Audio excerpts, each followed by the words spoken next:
we're not basing our request for motion to strike here on Ms. Heard not having testified to sending that tweet. But you're saying for the motion to strike, the only evidence before the court is that the Washington Post wrote that title. Correct, and that's very different from what happened the next day. The stipulation didn't go toward who wrote the title. That was never part of anything, and it's undisputed. And Ms. Heard will testify that she didn't write the title. Well, I understand that, but I think it's not undisputed, Your Honor. I apologize for interrupting. Okay.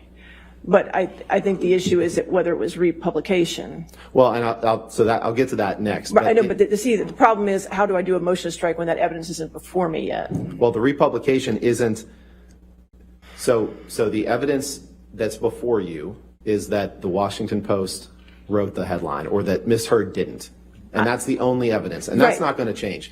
The tweet, which was the only subject of the discussion of the pretrial conference, where there was no stipulation, it was just an agreement that we're not going to base a motion to strike on them not introducing evidence of the tweet. That was what it was. I'm happy to hand the transcript up if Your Honor would like to see that.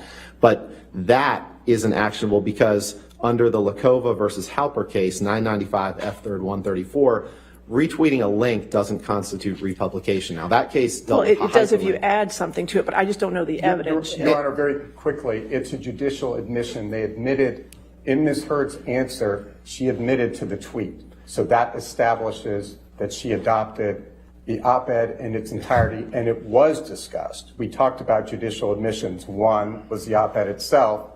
The second, and this is reflected Your in the Honor, if I could finish my argument, I mean, I would appreciate. I can't wait to oppose this. That's fine. Go ahead. Go ahead. Go ahead. So, sir. and again, we can look at the transcript. You understand my concern. I do understand your concern, and I guess